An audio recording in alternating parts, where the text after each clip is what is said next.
Your sexy, your body, move out of control. I got you on my ringtone. I need me some more. We back, go back to back at the show. You came back to back. Hey, I'm on the road. Your face on fleek, your body on fleek. I'm loving that ass, I'm rubbing your feet. I bought a new truck, a Rubicon G. I paid all cash, the shit's not cheap. I'm a slow, let's not be. But let's jump on the back, I guess we'll see. We're drinking all day, need 12. He's got a bad love for you like black eyed peas. Shake some ass, some for a real thing. Oh, here up a couple million, I ain't worried about these bitches. I said shake some ass, some for a real thing. Oh, here up a couple million, I ain't worried about these bitches. You top 10, you gotta let me in. We down for life, my twin. She been up since 2010. We gon' call back home. We gon' call back home. We gon' call back home. We gon' call back home. We gon' call back home. We gon' call back home. We gon' call back home. Girl, you a 10. She's a 10.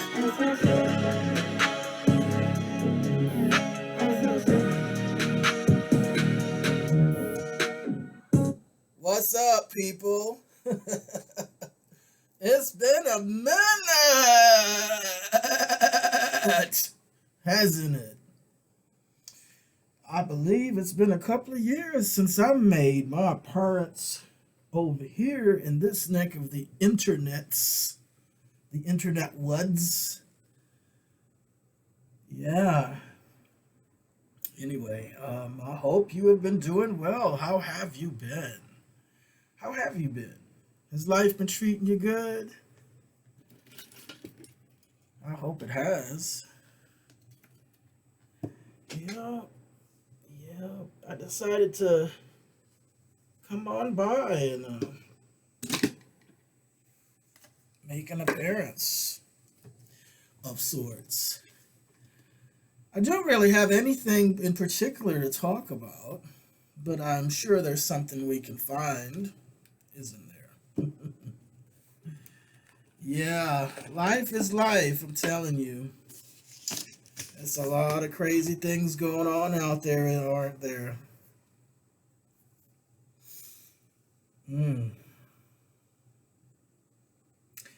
Yeah,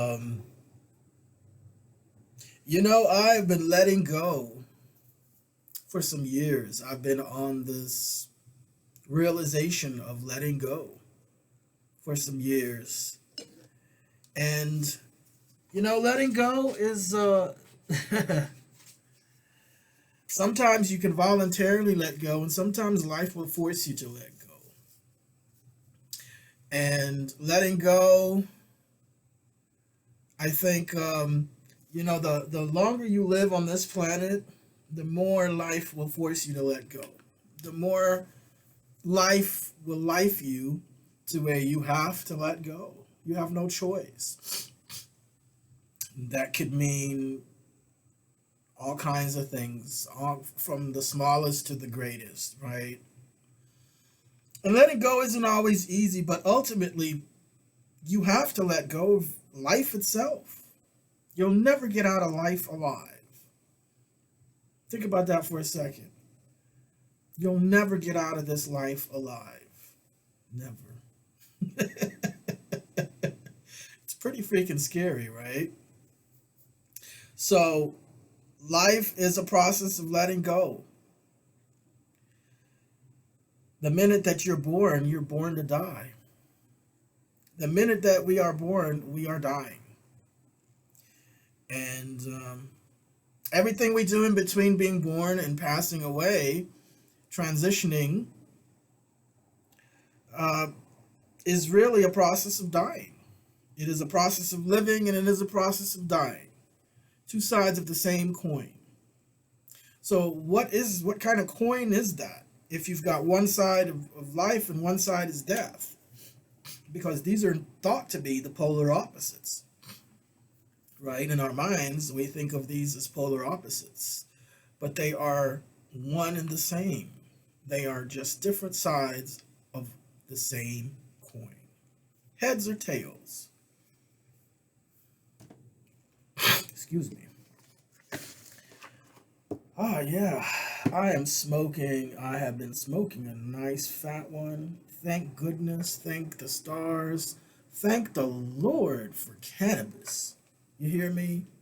Cannabis. And I know some people out there, oh, cannabis is a gateway drug. You know, all my friends that I've known that smoke cannabis, they ended up on crack cocaine, including myself. You know what, motherfucker? Don't you blame cannabis for your decisions. Take responsibility. You know what I mean? Take responsibility. You ended up on crack cocaine because of you, not because of cannabis. Because there's a million people I know, including myself, that have used cannabis for over 20 something years, buddy, and I have never touched any crack cocaine. All right? So take that shit and shove it up your ass because you're trying to escape accountability. You know, it's like the devil made me do it. Don't punish me, punish the devil. I've never seen the devil kill anybody. I've never seen the devil hurt children. But I've seen plenty of these holy, holy, holy, holy people. These holy Christians and holy Muslims and holy whatever do it. Hurt children, kill people in the name of God, go and conquer whole lands, colonize people, rape and pillage whole nations under the name of God. Yeah. So don't tell me about the devil. Don't tell me about cannabis. Take responsibility, people. Responsibility is not easy. It's scary. Taking responsibility, who wants that, right? That's part of being an adult. You know, if you're running away and you're shirking from responsibility, you know what level you are? You're not an adult. You're at the toddler level. You're at the child level. You know, toddlers still need to learn responsibility. Little children need to learn responsibility to take ownership of the things that they've done and their behavior, right? But we have a lot of toddlers in big boy and big girl bodies, don't we? We've got some old ass toddlers out here. I'm talking about octogenarians, you know, people that's got multiple decades under their belt and still toddlers when it comes to taking responsibility on certain things, you know. And human beings, we as human beings, we are multifaceted, we are multidimensional. So we can take responsibility in certain areas. We can do really great in taking responsibility in area A, for example. But then over on this other side over here, we are not doing too good at all, to put it nicely. Okay? And if we keep looking away because of our ego and our pride, you know, if you live long enough, you're going to accumulate debt. And it's not just financial debt that I'm talking about here. I'm talking about mental and emotional and spiritual debt. Okay? And rarely do these things exist in a vacuum. So they are also very closely tied to our physical health. If we're neglecting our physical health, the longer we live, the longer and the more chronic that neglect becomes. And at some point, it turns into a disease process. And it may not just be one disease process that's happening, because if your body is physically unwell, guess what's going to happen to your mind? You think your mind's going to stay healthy and well? Of course not. If you're uncomfortable, if you're chronically in pain, you can't be all that good in regulating your emotions or controlling your impulses, right? And me, if I'm in pain, all that goes out the door. Like I can be a very, very unpleasant person to deal with when I'm in pain, especially if it's been, you know, a chronic situation where it's been days or weeks even, or maybe even months, right? I'm not a very easy person to be around when I'm in pain, and I don't think anyone is, because you are in pain, especially if it's a high level of pain, right? So one of the things I want to talk about is taking responsibility of your health. And, that might be something that a lot of people gloss over. Oh, that's not really something I need to spend a lot of time thinking about or prioritizing right now. I've got all this other stuff. I got bills to pay. I got a job to go to. I can't be worried about this right here. Well, guess what? Your health, your health is the foundation to everything in your life. Everything and anything you want to do in your life, whether it's provide for your family, learn how to knit sweaters for your cat, go on vacation, uh, do things off your bucket list, get a new job, boost your career, whatever it is. Uh, Learn to speak another language, being able to continue to go to work and function. All of this is based off of your health. Because if you're not healthy, and if you get sick enough, you will not be able to work. You will not be able to knit one damn sweater for your cat. You will you will not be able to do anything because you're going to be sick. And when you're a teenager, when you're in your 20s, health is probably not the biggest priority for you. But if you really want to live long and you've lived some time, you know that things catch up with you.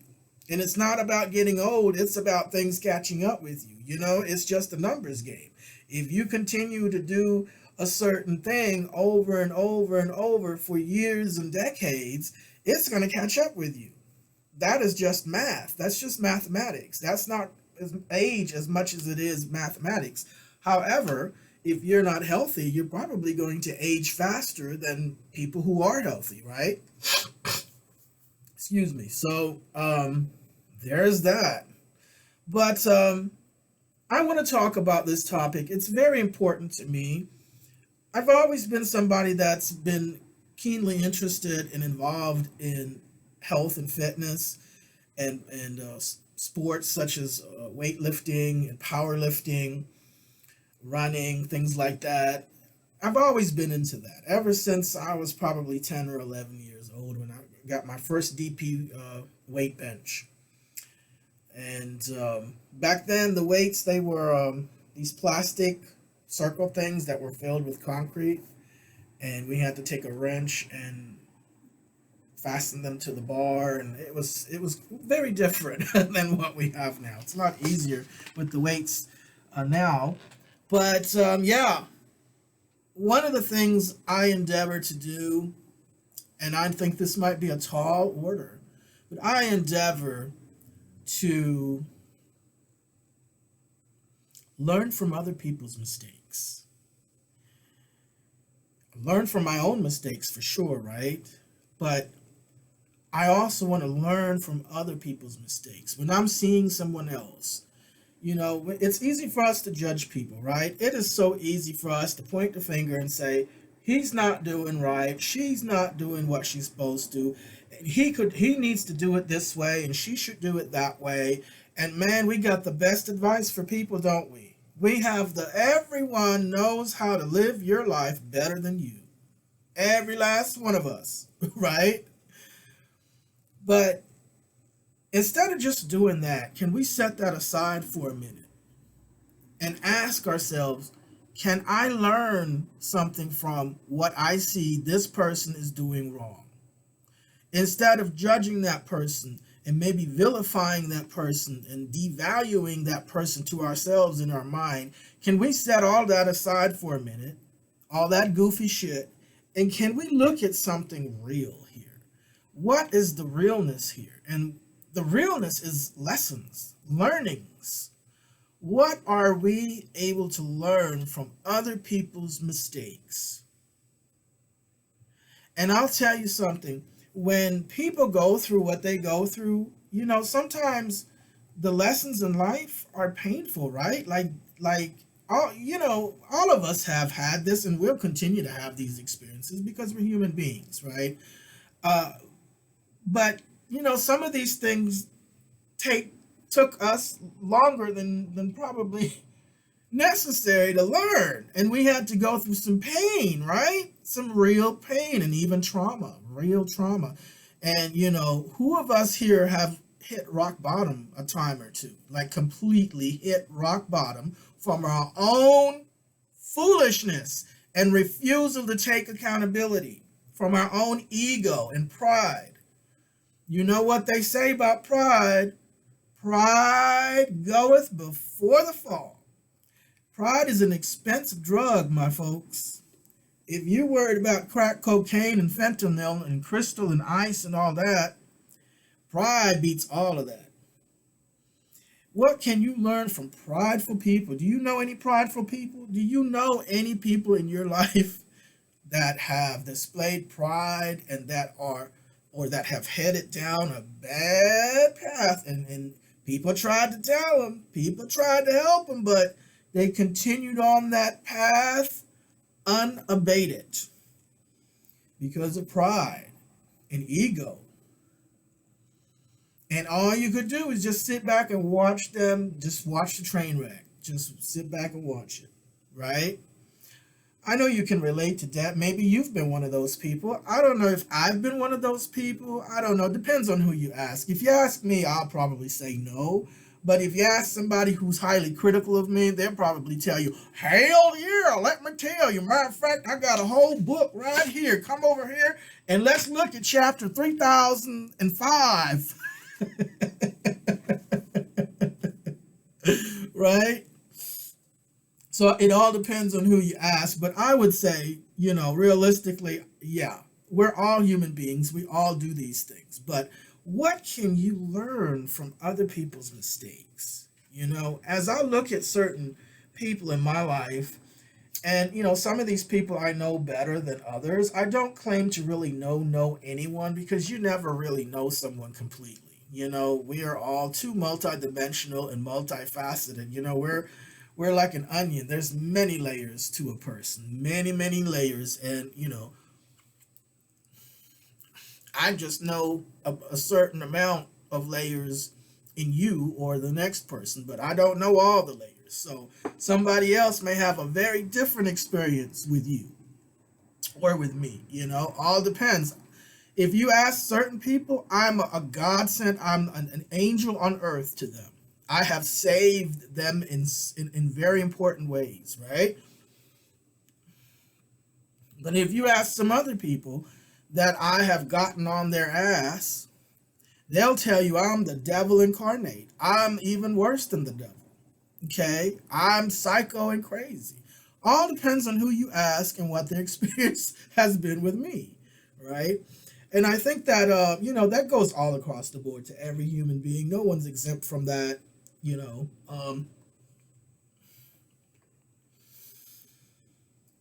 But what lessons can I learn from people around me that have fallen off a cliff, have ran themselves off a cliff, have really just self-sabotaged themselves, and they refuse to get themselves some help. I mean, they are committed to their own decline and destruction. And if you love someone and you see that go down, and you have tried your best, you have tried for years and years and years, and you just they fight you, they even fight you on it. It's hard to take care of a sick loved one. You know what I mean? And I don't know, you may be somebody who can really relate to that. I think at some point many people can, because they have to take care of their elderly, parents or aunts, or maybe they have special needs children that are not going to grow up and go to college and get married and move out, right? They're going to be dependent on that parent for life. But I'm not talking about an elderly person that's sick because they're old and, they're like 102 years old. And, I'm not talking about somebody who was born with a certain disease. I'm talking about people who, of all people, should know better. I'm talking about medical professionals, people of means who make enough to get top quality medical care, physical and mental health. There's many of us that don't have the money to get the help, especially when you talk about mental health. But I'm talking about people who have the money and the means, and they are in the medical profession. They should know better than any of us, and they should be the first in line to take advantage of the medical services available to them to help them, right? But pride and ego prevents them. That's why I tell you it's an expensive drug, because it gives people a high. If you're prideful, you're above the world, right? If you have a big inflated ego, you're massive. You're huge inside your head. Your head's big, right? That's why they call them big heads. You're powerful. All of that is overcompensation for the real truth behind all of that, which is powerlessness, helplessness, out of control.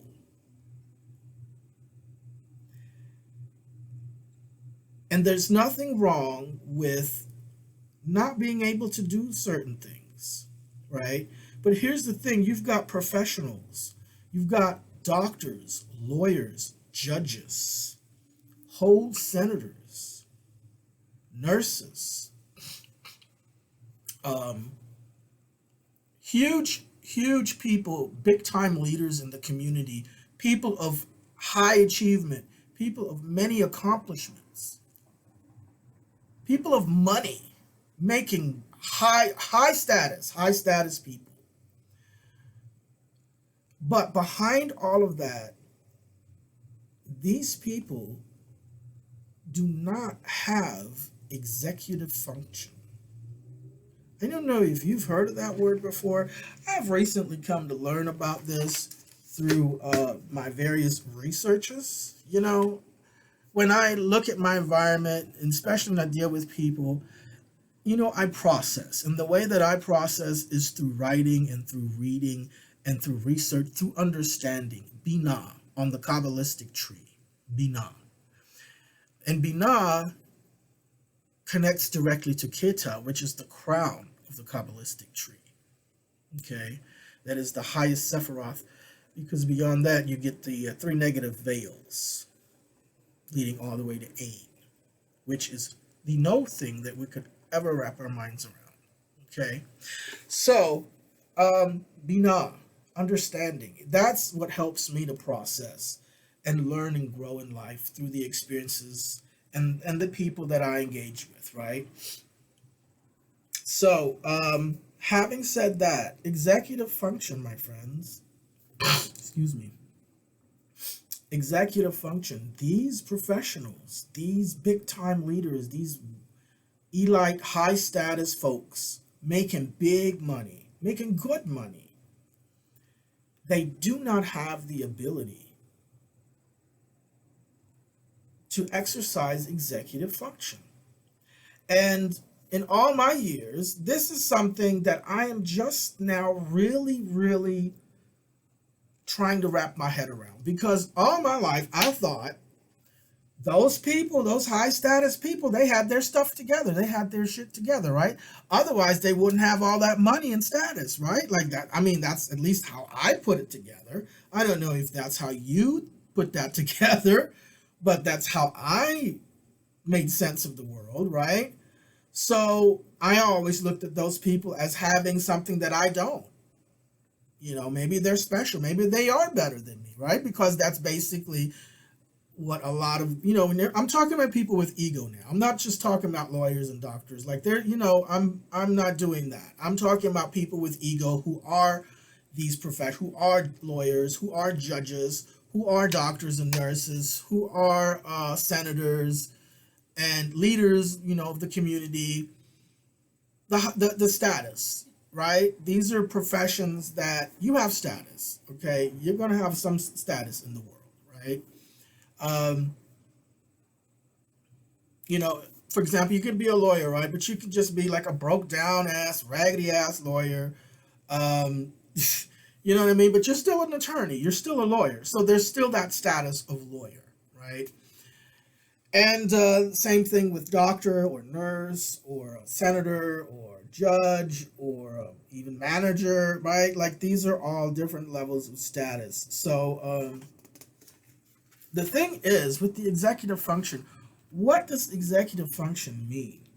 So let me go and get on Gemini, which is the AI. I think it's for Google, right? Yeah.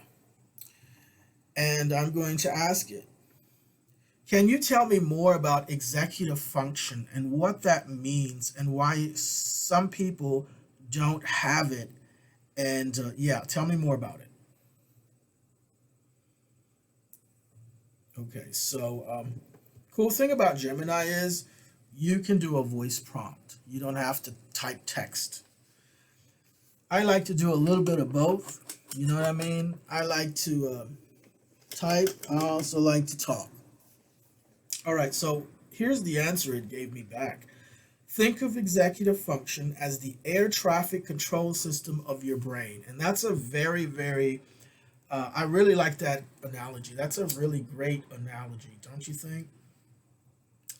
The air traffic control system of your brain. Now, before we go any further, I want to sit with this for a couple of seconds here.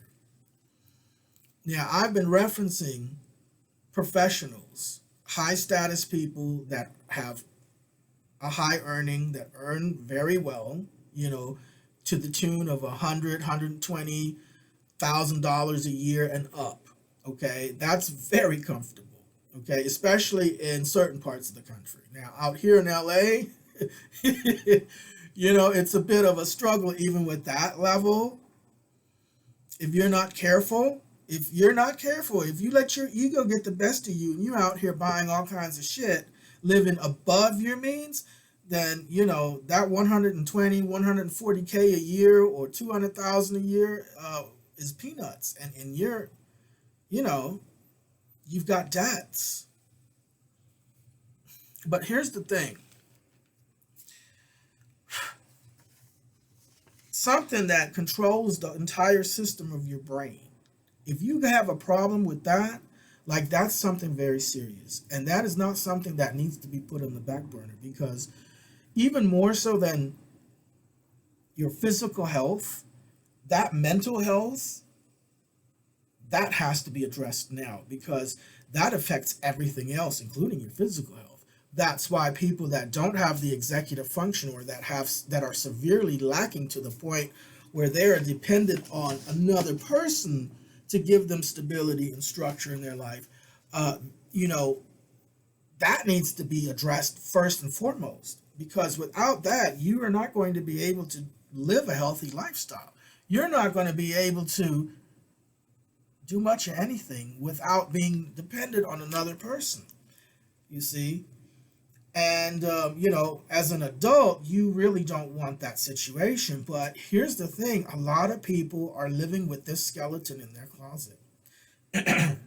A lot of people, you would be surprised. And see, I didn't realize this until, it's been a slow process of me learning this, and I'm trying to understand it now. And there's a name for it. There's a name for it. That is just, I've experienced this in other people, and I didn't know that there was a name for it, and it wasn't as clear as it is now to me. And, it's still not 100% clear. I'm still wanting to gain more understanding on this term. Executive function. Google that sometime Uh, and Google it with the keyword mental health. Okay.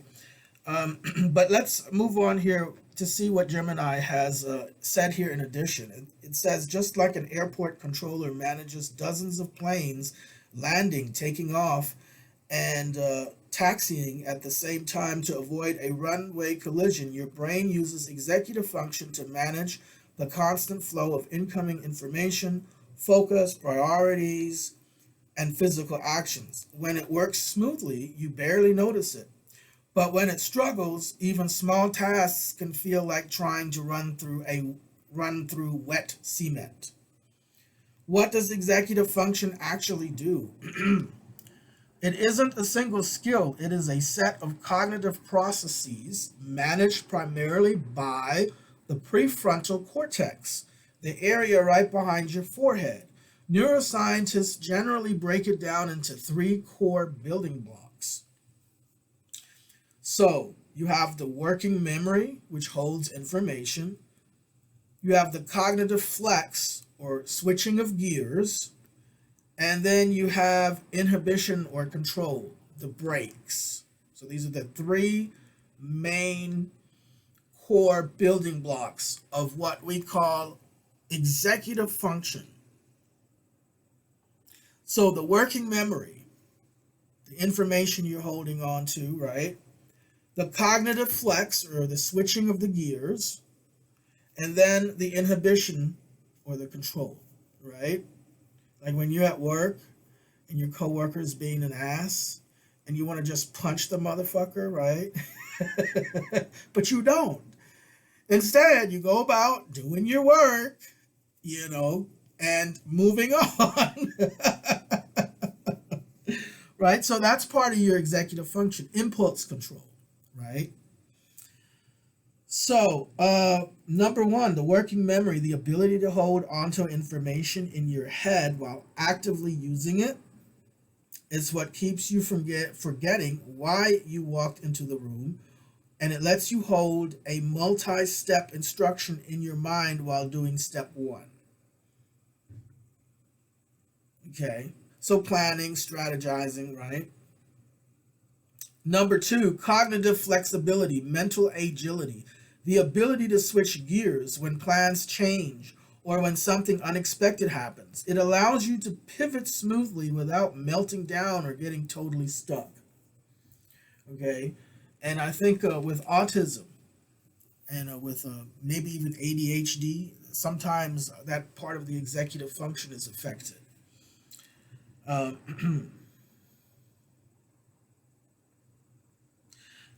Three, inhibitory control, self regulation. The brain's brakes. It prevents you from acting on impulse, helps you ignore distractions like checking your phone while working, and lets you pause before reacting emotionally. So, emotional regulation goes under this, right? Self regulation, inhibitory control. Inhibitory, yes, I said that right. Yes. So, it lets you pause before reacting emotionally. When these three building blocks work together, they allow you to do higher level tasks like planning, time management, organizing, starting tasks, and finishing them, and tracking your own progress. Okay? Now, if you think about this now, this is something very, very, very crucial to any human being on this globe to be able to do these things, right? And if your ability is affected in these areas, um, that is a real handicap. That is a big problem. That's like not having any legs, except you got physical legs. People can't tell you don't have the mental legs to stand on. You don't have executive function, or maybe you do, but it's severely lacking to the point where you are dependent on another person. And if you're a person who's, you know, not a teenager anymore, not a college student, not a 30-year-old, but you're out there about to be 40s and 50s and 60s, I'm sure 70s, right? And you still don't have this. Um, yeah, that's a skeleton in somebody's closet. It's a very I could see why people would feel shame surrounding that problem, right? And why they would do everything to hide it and make sure no one else sees that. No one in the world ever really sees that very clearly about them. But here's the thing. There's a lot of things we feel that way about. We hide that from ourselves even. We don't even let ourselves, our egos will not let ourselves acknowledge and take that responsibility. This is you. You got this problem. And you have got to do something about it now. Many of us are not going to. We are going to reach for something else instead and push that down, push it out of the way, and give ourselves all kinds of narratives that make that untrue until we believe our own lies. Isn't that right? We believe our own lies. Each of us have lies that we've told ourselves. Come on now, let's keep it real. And listen, if you think, no, I've never told myself, I've never believed my own lie, that's a lie right there that you're believing right now. How you like that logic? But back to this executive function. If you have doctors, judges that are severely lacking in this area or that don't even have it, and they might be depending on whomever for that, but they are always having to depend on another person for that executive function. The ability to plan, to set goals, to start and to follow through and to finish, that, oh my gosh, like that is a real problem. And people of those type of status and professions, there seem to be a large number of that, you see. And I bet you every one of them who has who's went their entire lives hiding that, or at least trying to hide it from people, right? Deathly afraid of that being seen or recognized by someone. They feel a lot of pain and shame around that, right? And of course, they use the ego to overcompensate that inferiority that is at the heart of them. They feel inferior. They feel ashamed. They feel small. So that ego has to get super big to overcompensate. That pride has to be super inflated, right? And you see, this is what I'm trying to take lessons from. I don't want to get destroyed by pride, by foolish pride. That is one thing I don't want for myself.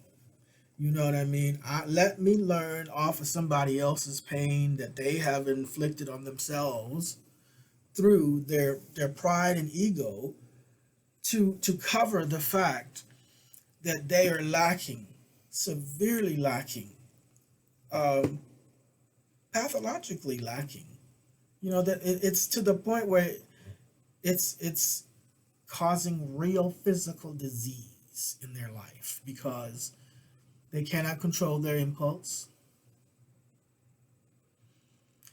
They are making reactions based on emotion only. And the whole executive function there, it needs to be healed. It needs to be worked on. And this can be cultivated. This isn't like these people are doomed forever and they're just never going to have that. But it takes the hard work. And you know what it takes? Responsibility. Because when you don't have impulse control, you're going to really do some screwed up shit. And if your ego's all big and you're not ready to acknowledge and face what your part in certain things in your life, then it's easy to find a scapegoat. Blame it on the rain, yeah.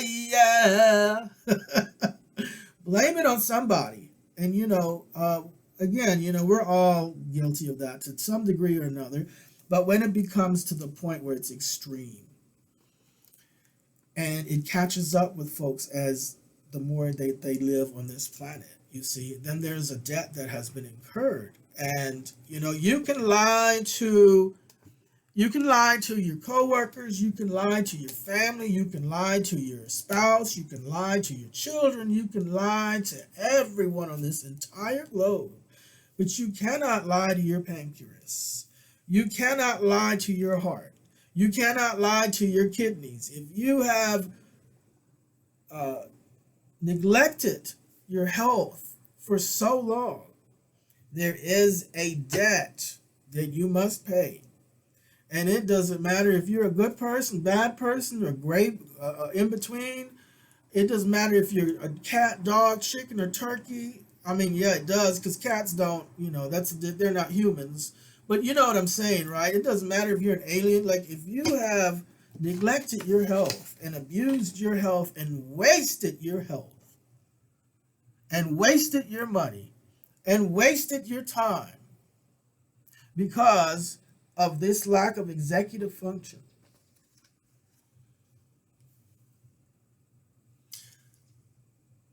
then no one's going to be able to help you, because you've got to be your own savior.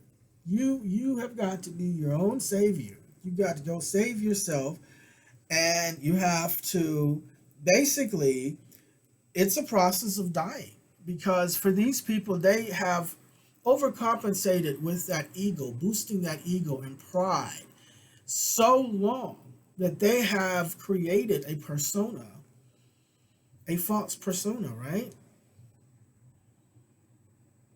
It's not authentic, because you're hiding this. You're covering this up, that you do not have executive function.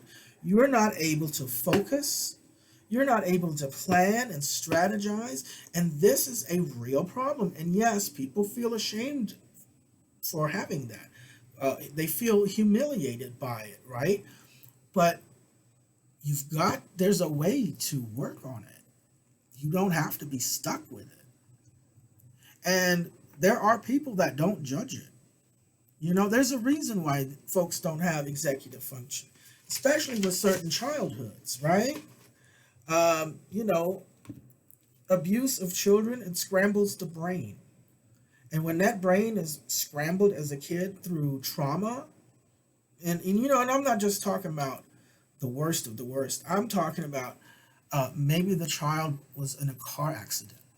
Maybe they had the best parents, and they had as far as that's concerned, it was a great childhood, but they just had this terrible accident where a driver out of nowhere hit their car, and this kid went through something medically for years that was super painful and super trauma in his childhood. So his brain is scrambled. He doesn't have executive function. Right? Like, that can happen. So it's not something to judge. But even if it was because they went through something in their childhood, and there's this thing with their family or whatever, many people have that. That is not something uncommon. So again, there are people out there that will not judge you for having that issue, for having that problem. The problem is continuing to run from yourself and not face it and do something about it for your loved ones, because the longer these people run away from it and they continue to cover this up and they continue to overcompensate, and of course, like lack of impulse, like, think about it.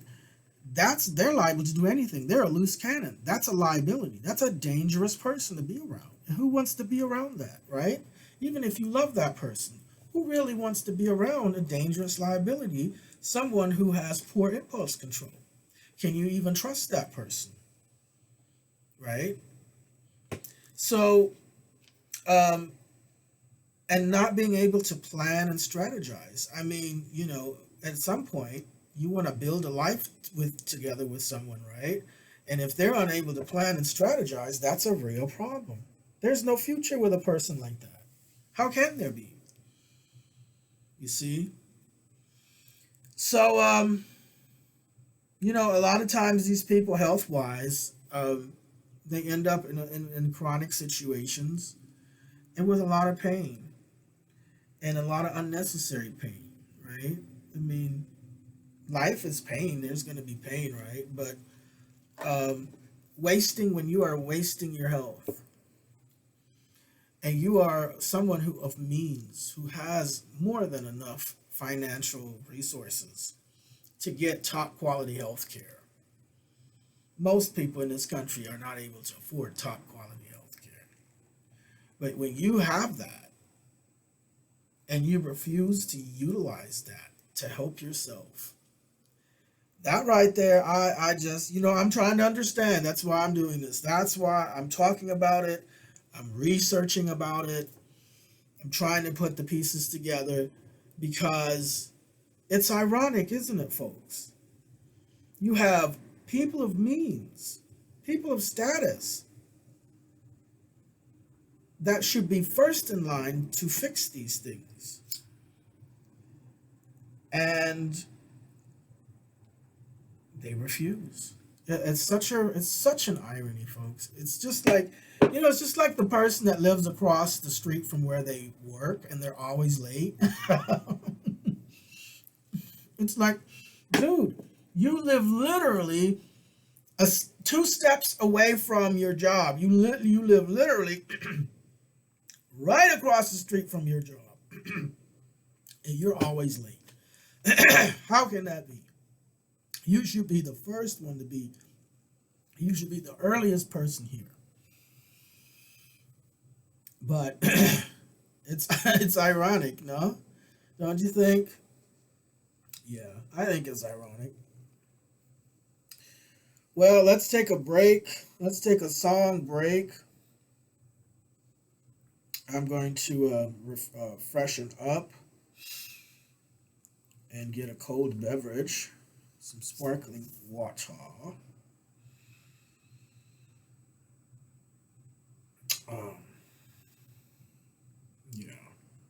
And then we shall continue our discussion.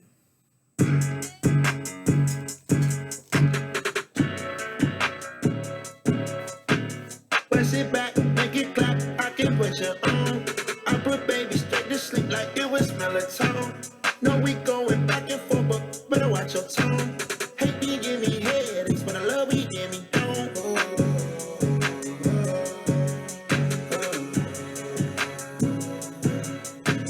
I'm in love, is it a drug?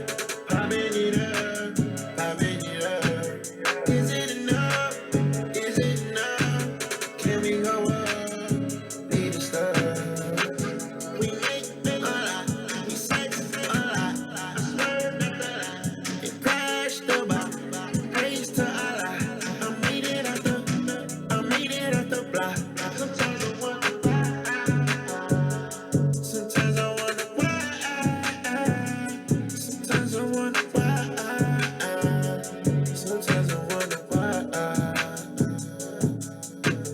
But sit back, make it clap, I can put you on. I put baby straight to sleep like it was melatonin. No, we going back and forth, but better watch your tone. She hate me, give me headaches, but I love me, give me don't. No, we going back and forth, but better watch your tone. Hate me, give me headaches, but I love me, give me don't.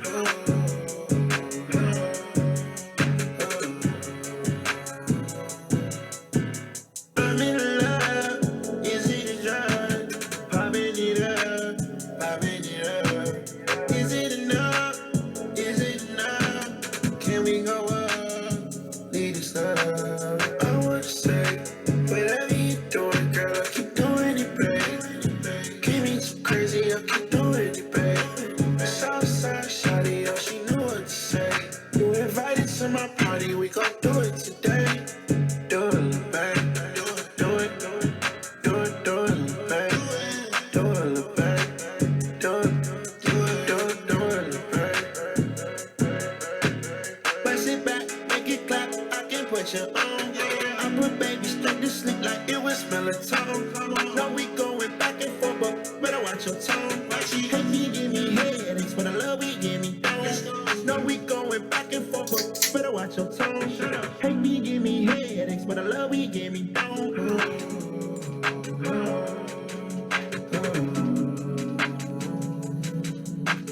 I'm in love, is it a drug? Is it enough? Is it enough? Can we go up? Need to stop. All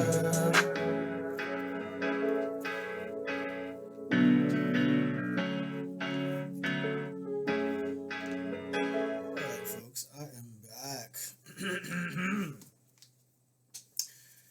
All right, well, executive function. Yeah. Yeah, I didn't think I would start off talking about this. I'm in a groove now, you know what I mean? I'm in a groove. I'm in that flow state, and I think this is a very crucial topic to talk about. Excuse me. If you are one of those people, and you might be listening, and, like I said, there's nothing to be ashamed of. And I know that's easier said than felt, right? Because here you are, you're a fully grown adult. You're a leader in the community. You have status, you have money. And how dare someone, you know, see that, right? So what happens is if somebody sees that, that's close to you, that ego and pride is going to vilify that person and is going to do everything to hurt that person, because that's the last thing you want, is the world knowing that about you, right? So yeah, it can be an embarrassing thing, it can be a humiliating thing to carry, it could make someone ashamed. And there is powerless. You're powerless to control yourself. You're powerless to direct yourself. There is no air traffic control above. The planes are just flying every which way and crashing into each other. Yeah, it's chaos. It's chaos. Can you imagine an airport with no air traffic control? That is just chaos. I would not get on any airplane, I'm telling you. Hell no. Would you get on an airplane? I wouldn't. That might be the last time you get on anything, because there's no air traffic control.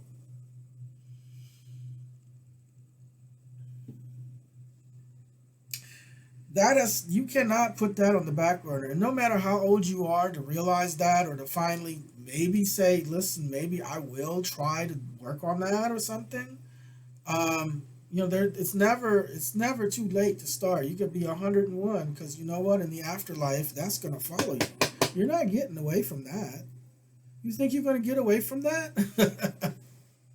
So, that's why you're alive in this life, to work on those things so they don't have to follow you into the next experience or existence, right?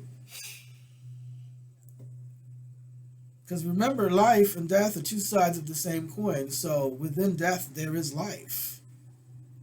I don't know if you've ever thought about that or thought of it like that. But within death, there is life. And within life, there is death. We die many deaths. Our skin, they say every 7 years, our entire body has died off. Skin is constantly falling off. Microscopic over parts of our skin and hair, and we're not the same bodies, the same exact body that we were 7 years ago, that has died off. So there's always a process of dying while you've been living all these years. Think about that. You have been dying every day. Really dying. So it's important to work on those things that we would rather not look at, right? The dark side, the unknown. And it's not for the faint of heart. This, what I'm talking about here, is not for the faint of heart. This is serious business. You know what I mean? Because it requires annihilation of who you thought you were, your whole identity, because your identity has been built on something that hasn't been completely true. And once again, every human being has that to some extent or another, but when it's on the more extreme extent, it causes destruction. It causes a lot of pain and suffering in your own life and in those who love you and who you claim to love around you. And if you love someone, would you not want to at least entertain the idea of being brave to, not inflict pain on those around you that love you, or even that don't love you, right? Like, just because somebody doesn't necessarily care for your company or whatever doesn't mean you could just do whatever and, let them suffer, right? You don't want anybody to be in pain like that, right? I mean, life is funky sometimes. Sometimes you have to do what you have to do, right? Sometimes it has to be hammer time with somebody. They just, they worked hard to get it, okay. But for the most part, you don't want to be trigger happy. You don't want to just be ready at any moment to get into it or to, be inconsiderate, right? Because you'd want other people to be you would want other people to be considerate of you too, right? If they were doing something that might cause you pain and suffering or trauma, you probably want them to think about you too, right? And maybe not do that, or at least not do it around you. But yeah, executive function. So this is something that I'm taking away from this. I'm looking at these people and I'm realizing, wow, even people of high status, of money and means, are still human beings, and they might have an issue where that I don't have a problem with, or maybe that I'm, uh, I don't have that to that extent, right? I don't have that extreme extent, and to them, they can't function. They have to depend on somebody else. They will forever be dependent on someone, and they hate that. They have all these overcompensatory defense mechanisms, and they basically burned through people. They've destroyed their lives. They've destroyed other people's lives around them. They've alienated their family, their friends, and within time they've just become really isolated, and maybe they've even got some physical situations going on that has caught up with them, and they have to depend on someone physically as well. And yeah, it's definitely something to think about, folks. Especially if you're somebody that's mature, that's been on this planet for a minute, right? You've been out here, you've been around the block a few times. You could be really great at focus. You could be really great at planning and strategizing and logic and impulse control, right? But there's always room to improve, right? No matter how great you are, there's always room to improve upon your existing awesomeness, right? So this is something that we could look at and take away from. What can we learn? Well, pride will definitely give you a false high over that. Pride. So if you feel pride somewhere, and I'm not saying don't be proud of yourself, you got to give yourself credit. There's a healthy sense of pride, and then there's that toxic pride, right? Because it's being used as a defense mechanism. When pride is being used as a defense mechanism, it's never a good thing. Okay, it's never a good thing. That's not the kind of pride you need. We need that healthy pride that enables us to give ourselves enough credit to be balanced, but to not be to not overdo it, to where now we're drinking our own Kool-Aid, where it's causing pain and suffering. That's not what we need. You and it's causing physical health issues. That's the thing. All this has gone on in the head, the lack of executive function, but as the years have piled up, now the debt is very clear. It's not just a mental debt anymore. It's not just an emotional debt. It is a physical debt in the form of physical disease due to that neglect and that lack of executive function, which brings with itself a certain lifestyle. Especially if you're somebody of means, you have more money to utilize devices that you might not be able to do as much if you were of lesser means. Overeating is one thing, right? Like a lot of people overeat because you're not supposed to drink booze, you're not supposed to smoke, stay away from drugs, blah blah blah. So people have to take the edge off some kind of way. So what are they reaching for? Food. It's the safest thing, right? You're not going to go to jail for overeating and anesthetizing yourself with food, right? Comfort food, so you can sleep and just get away from your problems and get away from this thing deep inside that's been gnawing at you and that you're afraid that anyone will see, but it's ruining your life every day. You're powerless, you're trapped, you're a slave to this thing, the lack of executive function. You are enslaved to it, and you will not escape it until you take responsibility. And that, you that is a process of an ego death.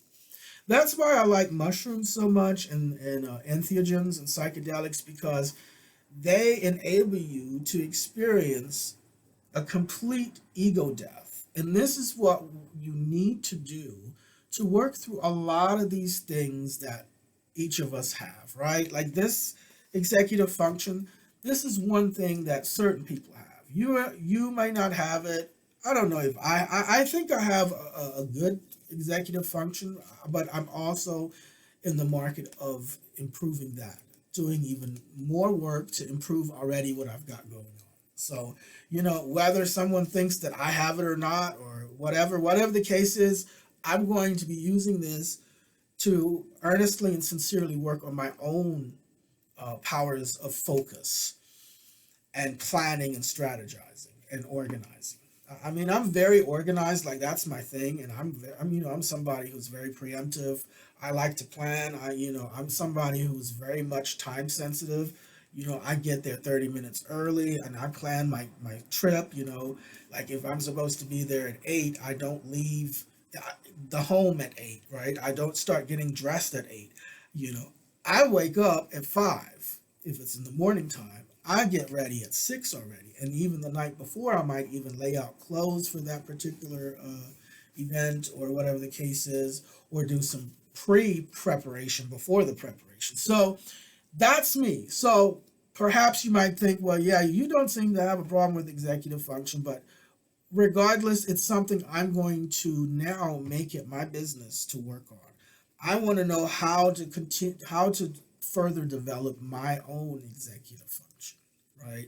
Because air traffic control in an airport, that's the number one most crucial thing, my friend. If you don't have nothing controlling the air, you best not be anywhere near that airport. I'm telling you. And it is chaos. So these folks have chaos, constant chaos within them. They don't have peace. And there's many things you can buy with money. You can buy a lot of nice things. Let me tell you, money can make life very comfortable. It surely can. It can make it easy too. Okay? There's nothing wrong with having a lot of money. There's nothing wrong with working and making that kind of money, because these folks have to work hard. They have to do things that folks that don't make that kind of money don't have to do, right? They have major medical and legal responsibilities on their shoulders, right? But when it comes to their personal life, they don't have it. Like they don't have it together. Like they can have it together in the medical situation, in the hospital. They can even excel to the point where they have awards, right? Where you're like, wow, that's so impressive. They can be whole NASA astronauts, but when it comes to their personal life, they can't get their shit together. Like literally, they can't plan anything. They don't know how to strategize. They can't set goals and follow through. Like, schooling, making themselves go to school. Some people that go and get their master's or their doctorate, right? Like that takes self-discipline. That takes time management. That takes planning, especially if you work all day and you have a family, right? Like that is not something that's easy, right? And this is long term. This is years of that, right? Time management, self-discipline, focus, because no one's going to stand and hold a gun to your head and say, you better go do your studying. You better do your assignments. Your assignments are going to be due soon. You better start working on them now. No one's going to do that, right? And there's so many things pulling you away the other way. You're tired from working all day. You got kids that need attending to. You have a partner that needs attending to. You got other things like, and then you need time for yourself too. You need to be able to sleep. Like, what in the world, right? So they can't do it. They have to depend on someone else to give them that stability and that structure. And that can't be an easy life for them, and it certainly can't be an easy life for those that are in their lives. Those that are close to them in their lives. I know that is not an easy thing.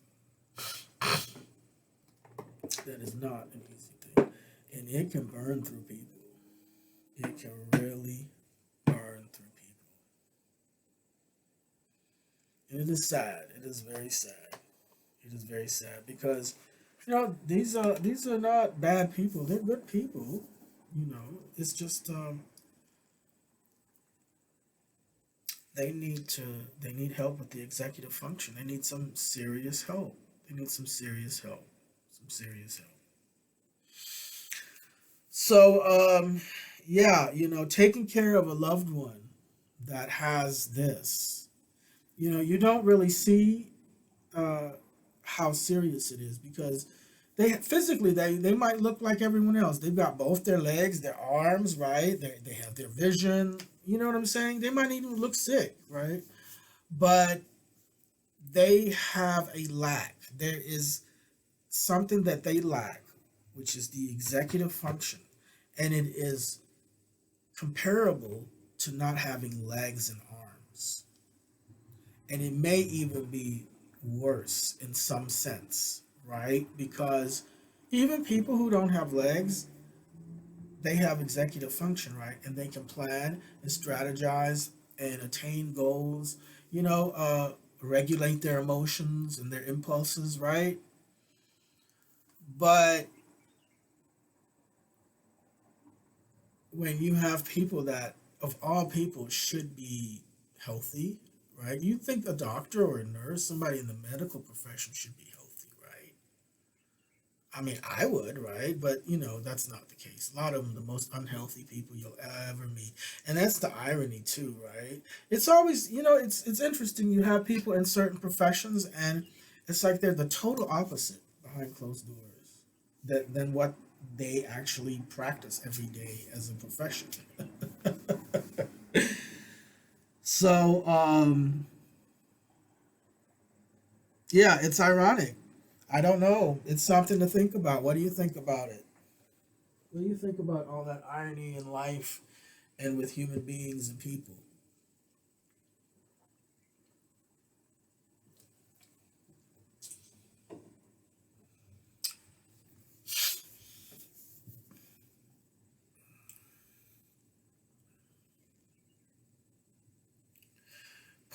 Part of the process, I think, in developing executive function, and let's read some more of what Gemini had to say about it here.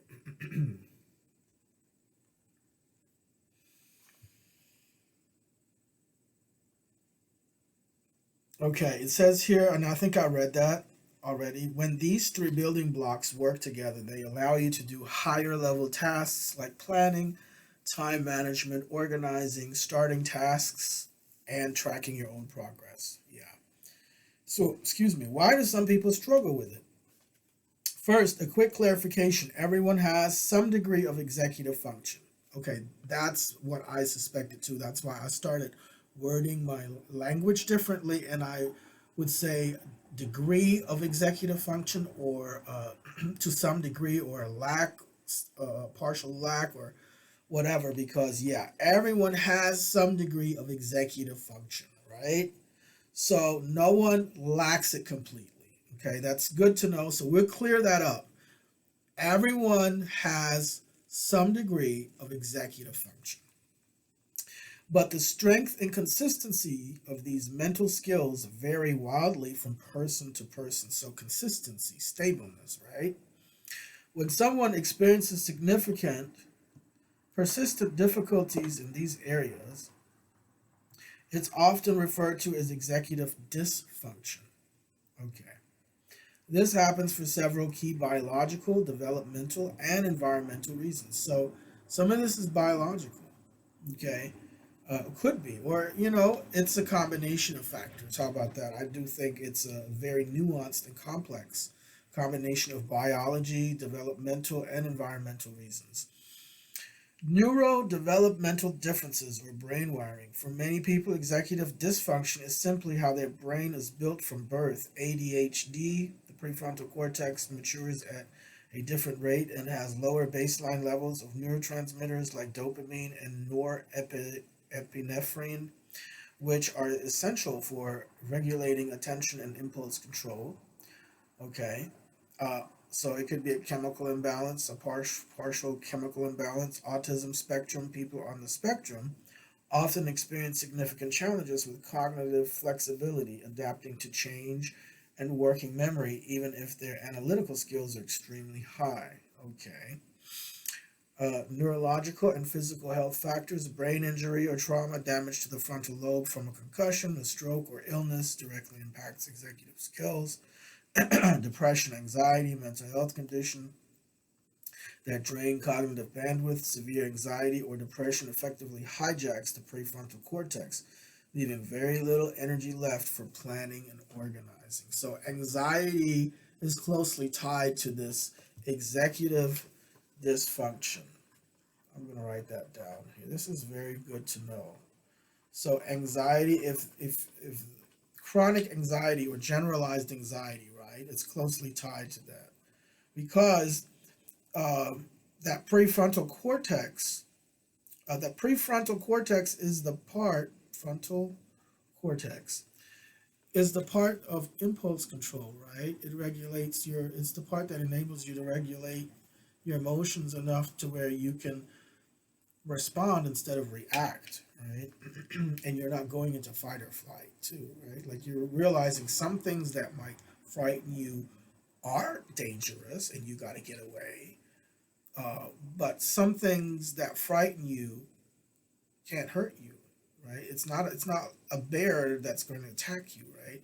But it feels like that, right? It feels like that, and taking responsibility for certain things in life can feel like dying, like just your whole you being destroyed. And when you have a lack of the prefrontal cortex there due to anxiety, I mean, anxiety is fear, right? You're constantly fearful of something, right? So that anxiety is closely connected to that because, it eats up all your bandwidth. So, yeah, that makes perfect sense. There's very little energy left for planning and organizing. Very little energy left for planning and organizing. That makes perfect sense. That makes perfect sense. Chronic sleep deprivation. Sleep when the prefrontal cortex restores itself. Sleep is when the prefrontal cortex restores itself. Chronic lack of sleep impairs executive function in almost everyone, mimicking symptoms of ADHD to where you can't focus. So sleep is a big part of this. Being able to have a good night's sleep on a regular, consistent basis. Sleep is a big, crucial point here. Mimicking symptoms of ADHD, which is, lack of focus.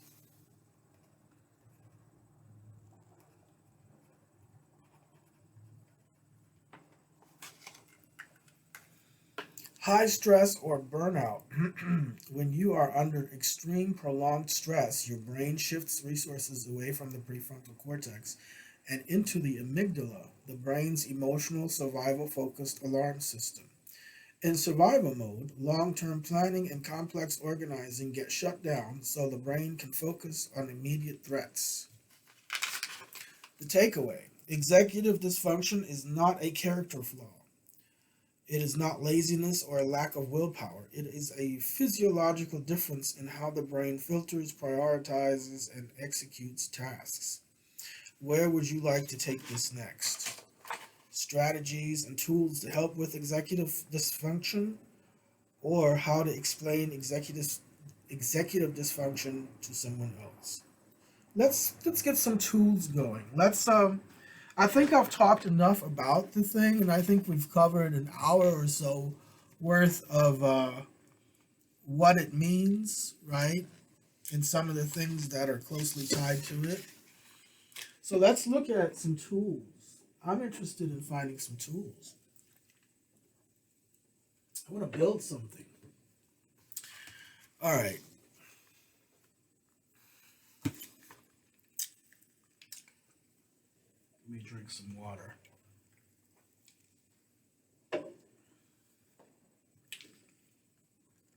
And take another puff before I continue to read. But yeah, I think it's a pretty interesting topic here, and I think it's something that pertains to everybody to some degree or another. This isn't just for certain people. I think it pertains to all of us. You can never sharpen and improve your executive function enough, right? Because sometimes each of us loses impulse control, right? In some area of life, right? At one point or another, right? We might be extra tired and we snap at somebody we love, right? When they didn't deserve that. So that's part of your executive function right there.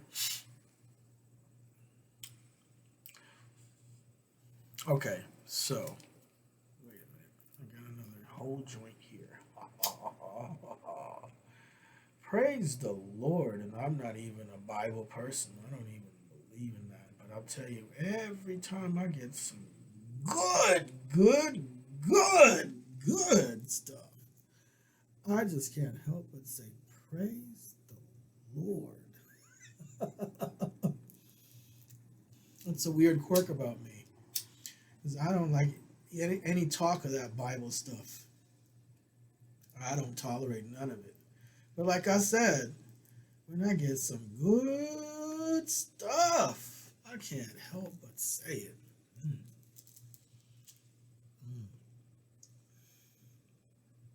Oh, this is so delicious and nutritious. I'm telling you, it's so good. They should have weed stamps. Everybody should get weed stamps, except for the rich people. You can buy your own stuff, but hardworking people and poor people especially, they should be having weed stamps for everyone. Anyway, it's nice to dream. Anyway, I'm high. I'm higher than a giraffe's ass. Pardon me, but that's okay. It's good to be high. Anyway.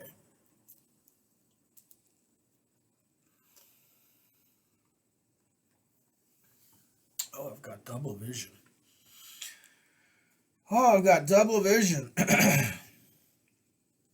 All right. When dealing with executive dysfunction, the goal isn't to willpower your way through it. All right. Well, that's important. It's not about just work through it. It's not about willpower. It's to design systems that reduce the cognitive load on your brain.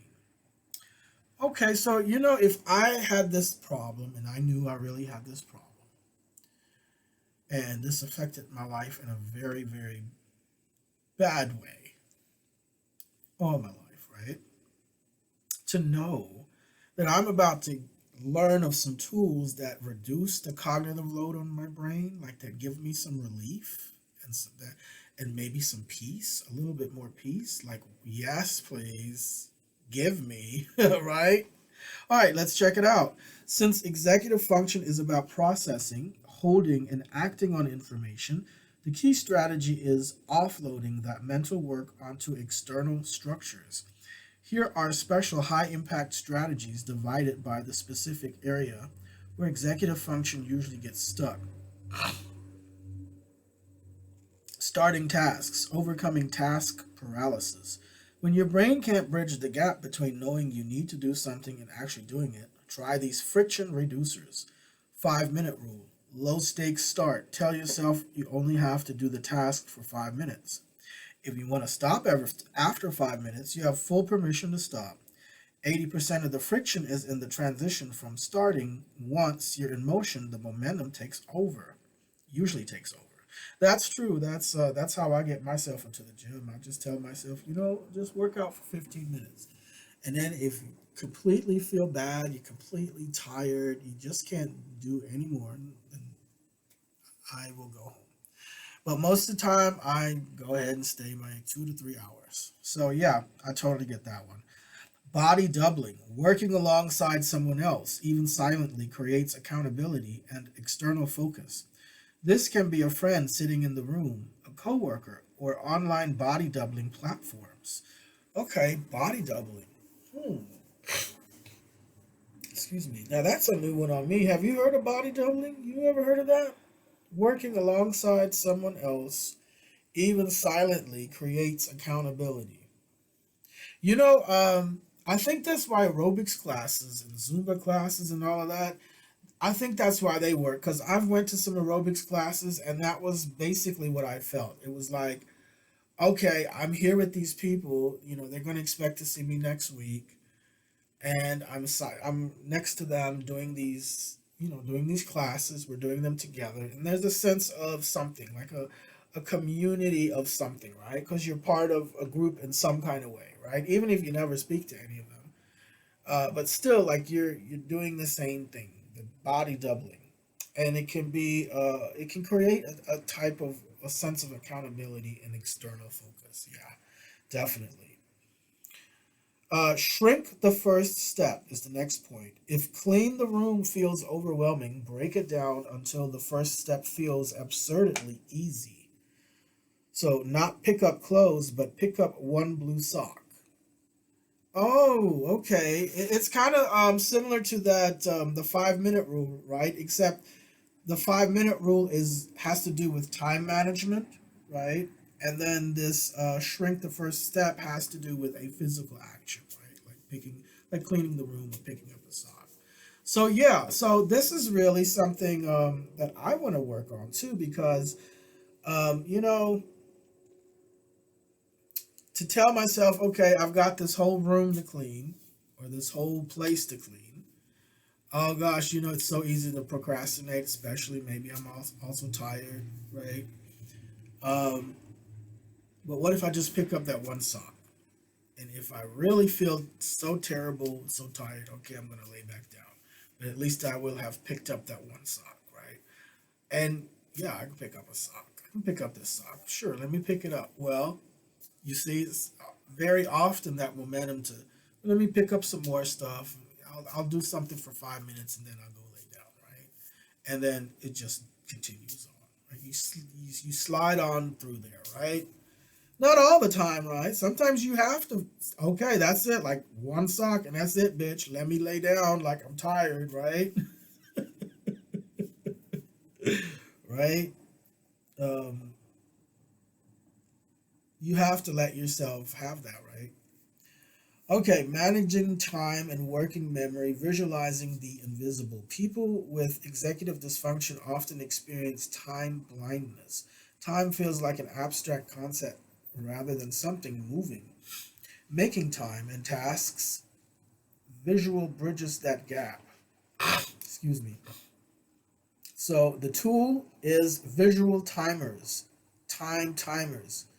Shows time as a shrinking disk of color, making elapsed time concrete rather than abstract. Visual timers. Oh, okay. So visual timers. You ever heard of that? Okay. All right. Shows time as a shrinking disk of color, making elapsed time concrete rather than abstract. That's interesting. Best for preventing hyperfocus rabbit holes and tracking transitions. I don't know what that means. Preventing hyperfocus rabbit holes and tracking transitions. Okay. Externalized memory. That's the next tool. If it's not in your field of view, it doesn't exist. Use whiteboards, sticky notes on monitors, or digital widgets. Okay, so reminders, sticky notes, whiteboards, externalized memory. Okay, reminders. Reminders, yeah. Utilize your cell phone to give you reminders to give you notifications, right? You can do that with your calendar. You can do it with your alarm clock. I have reminders to pay certain bills, um, where I just set the alarm to go off at a certain time, and then you can put like a note for the alarm. So in that note space, you can put that reminder. So when the alarm goes off, it's going to show you that little note you put in there for yourself, and it goes off on the time, and you can remind yourself of things and externalize your memory. So yeah, I've been doing this. This is something, and I'll give you a tip about that. Um, Set your alarm for, if you need to really remember something, set your alarm at least 3 to 4 times. Okay. So let's say you have a really important event that you're going to go to 2 weeks from now on a Saturday. Let's say it's the 17th. Okay. I know that's not going to be the 17th of any month, but let's just say hypothetically it's the 17th and it's a Saturday. All right. So this is extremely important to you. Like a lot of stuff is riding, you're excited. A lot of stuff is riding on this. This is very important to you, right? This is super important to you. So, you also need to do a little preparation. You want to have the right clothes. You want to, make sure you get a nice haircut, or, if you're a woman, get your hair done, get your nails done, your toes done, buy a dress. If you're a guy, whatever, buy whatever the case is. Maybe you have to wear a suit, right? So you go, you go looking and shopping and taking your time researching a good suit. So maybe you even start, weeks ahead, right? But you set these timers on that crucial day when you need to leave, so that you can get there not just on time, but at least 30 minutes early. See, this is the thing I do with as far as executive function. I have already made the decision many decades ago that if anything is important to me, any kind of appointment or event where I need to show up, I show up 30 minutes early. 30 minutes early.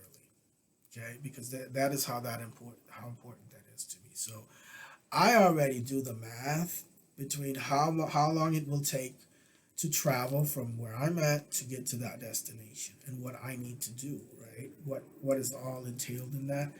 And then I give some extra cushion just in case there might be traffic jams. I might have to take a detour because of a car accident, or they might be working on the street, or something that might happen. How much of a cushion would I need to give myself? So that's why I make it a point to arrive 30 minutes early, because I give myself that 30-minute cushion, you see. And that's a safe bet. That is a very safe bet. So yeah, externalizing your memory. So setting that alarm at least 3 times. So if it's, let's say you got to leave your home at least by 3 p.m., set that alarm starting around 12 or 12:30. Have another one go off at 1. Another one go off at 1:30. And me, I'm going to have a bunch of them. Another one's going to go off at 2. And then it's going to go off. There's going to be 2 last ones that's going to tell me this is the time to leave now. I've already done the math. I've sat down and taken the time to calculate and look up how long the drive is through Google, giving myself an extra 30-minute cushion, added that on top of the time, the estimation. And so then I calculate what time do I absolutely need to be out the door, not getting dressed, not starting to get ready, but out the door. So if it's, let's say 1:30 is the time to be out the door to make it to the appointment or the event by 3, which is 30 minutes early, because the thing starts at 3:30, right? Then when do I need to get dressed? When do I need to start, taking the shower and shaving, brushing my teeth, and getting dressed? You see? And this is something that, this falls under executive function. This is planning and strategizing, right? So this is something, this is a tip I would say: set multiple alarms, and, do the math way before you leave. Don't wait till the day or the last minute to figure out, well, how long is this going to take, or what is the traffic, or how far away, oh, and then no. So yeah, externalizing time is, externalizing memory with reminders, right? Great. So sticky notes and also using your cell phone or your digital reminders. Another one is buffer blocks. Schedule 15 to 30-minute blank buffers between meetings or major tasks. Preventing schedule collapse when transitions take longer than planned. Okay, buffer blocks. Okay, between meetings or major tasks. Okay, so small breaks, I guess, right? Environmental tweaks, lowering daily friction. Your environment can either drain your brain's batteries or protect them. Organize for accessibility first, aesthetics second. Environmental tweaks. Your environment can either drain your brain's batteries or protect them. Organize for accessibility first. Yeah, I get that. Those storage bins, using storage bins, those are very cheap to get too at Walmart and Target. You get different sizes, and they really help you organize things. Point of performance storage. Store tools exactly where you use them, not where they belong conventionally. Keep trash cans in every room, scissors where you open packages, and daily medications next to your coffee maker or toothbrush. Clear open containers. Yes, yes, yes, yes. Out of sight often means out of mind. Swap opaque drawers for clear bins. Open shelving or pegboards so you can see your options without needing to remember where things are hidden. Visual drop zones. Create designated launch pads near your front door for keys, wallet bag, and chargers so you never waste morning bandwidth searching for essential items. Yep, that makes so much sense. Organizing and prioritizing, preventing brain overload. The top three rule. Never work off of a list of 20 items. At the start of the day or the night before, pick only 3 non negotiable tasks. Now, hey, this right here is really great, right? Like the 3 things that are non negotiable that you have to get done for the next day. Knock those 3 out. Everything else, you can kind of wing it, whatever, right? Okay, I'm going to use that. Everything else goes on a separate parking lot list. Okay. Theme days, time batching. Group similar cognitive tasks together. For example, do all administrative tasks and emails in one block to minimize the heavy energy cost of switching back and forth between different mindsets. Yup. Yeah, that's a good key point right there, because when you constantly have to switch gears, that is not the business. Yup. So key rule: if a system fails, the system was wrong for your brain, not the other way around. Okay, so that's good to keep in mind. If the system fails to help you, then there's nothing wrong with you. It just wasn't a good fit. So tweak the environment or tool until it meets your brain where it actually is. All right. If you'd like to explore further dealing with executive burnout, digital tools, and apps for executive function, can you give me both? So yeah, this is really great. But yeah, I'm going to continue to read up on this after I finish here. But yeah, I think I've talked enough now. I think I've covered here an hour and a half, and I think that's pretty much enough for now. But yeah, it was great coming back a bit. I don't know if I'm going to be back very often because my time is limited,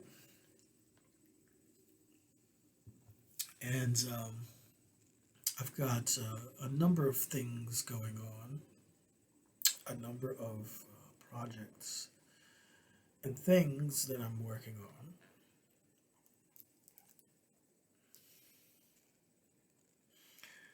But yeah, I think this is a very crucial and very important topic to talk about. So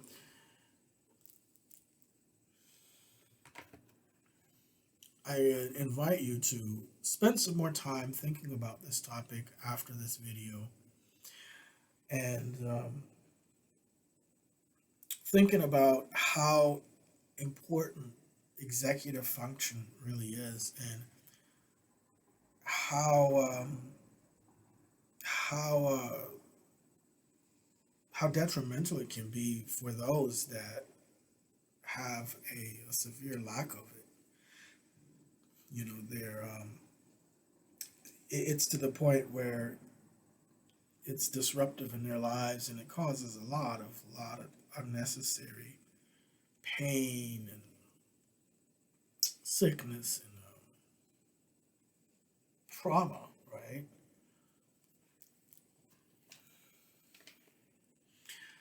So yeah, this is a great topic. I appreciate you coming by, stopping by, and listening to me talk. I like to process things, and I like to verbally process as well as through writing. And I put things out to give people an opportunity. That's all I'm interested in, is to provide the opportunity to come along in the process of processing. I process things in life, and I process information and knowledge, and I'm constantly learning, I'm constantly studying things, constantly boosting my education.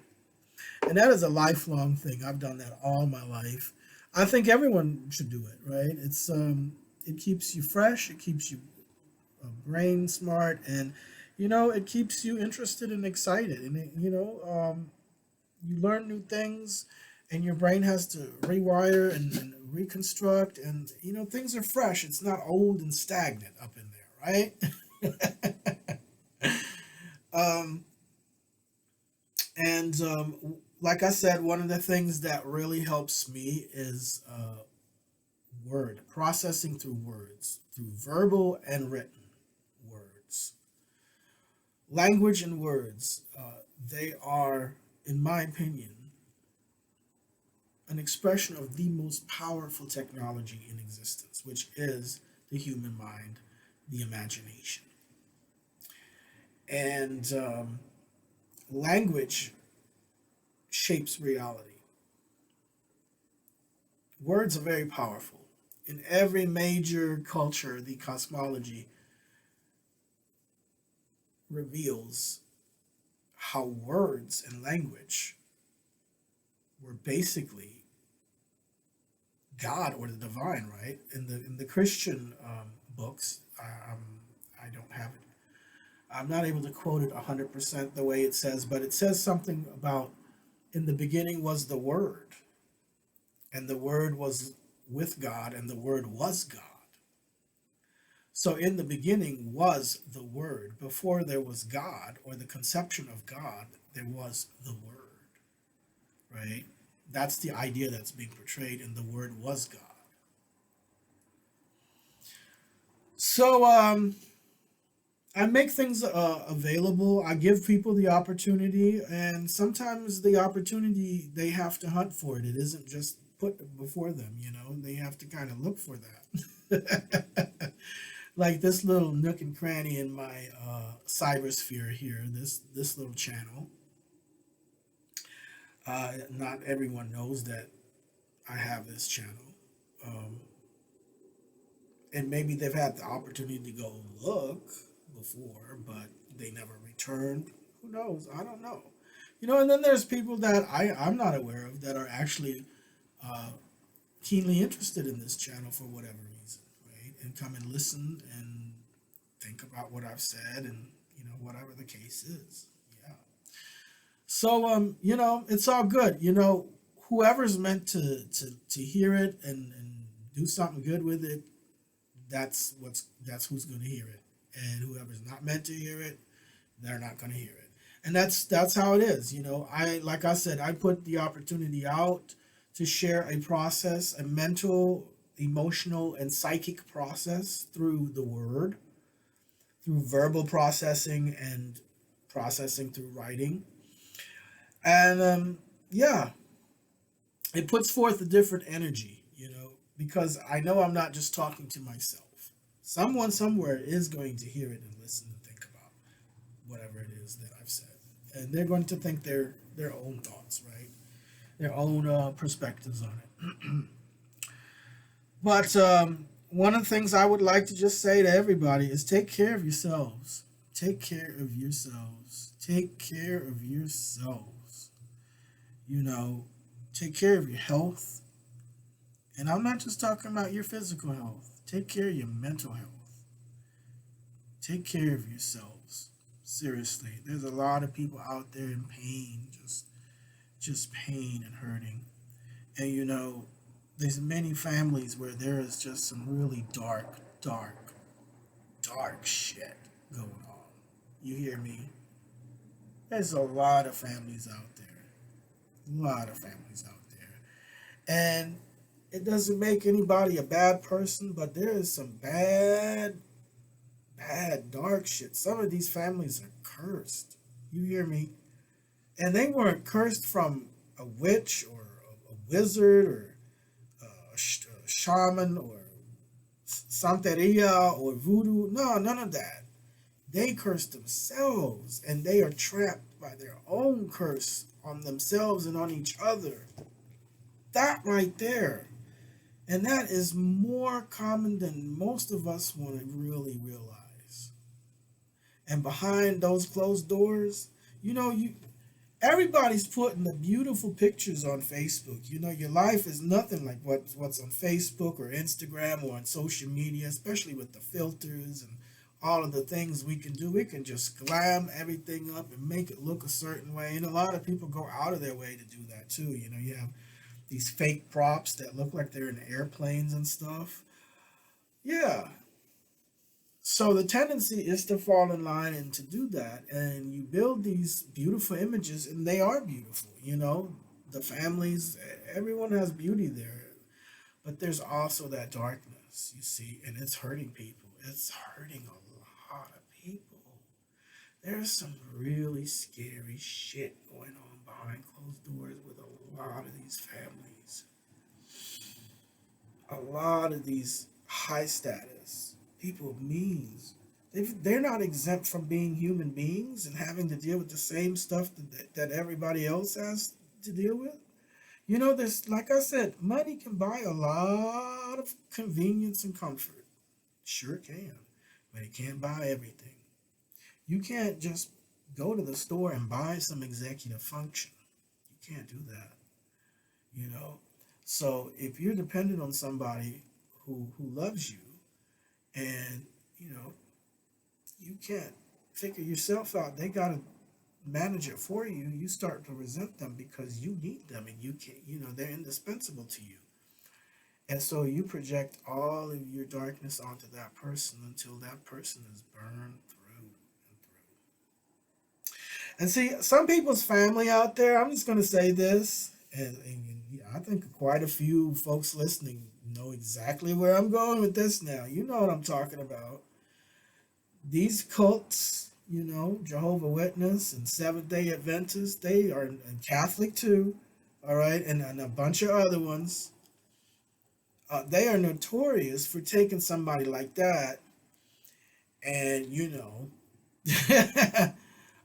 either getting them full of pills to make them compliant, or getting them institutionalized when they get, too much out of hand, and getting a check on them. All right.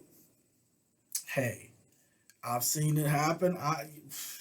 I've talked to a lot of people who have seen that go down in their various backgrounds with when you're talking about these churches and these religions and these cults. Okay, and yeah, yep. So take care of yourselves, folks. Make sure that you get in here and take care of yourself, because if you live long enough, that neglect is going to catch up with you, and you're going to owe a debt, and you might be too late. Do it while you still can. That's my lesson I'm taking away from all of this.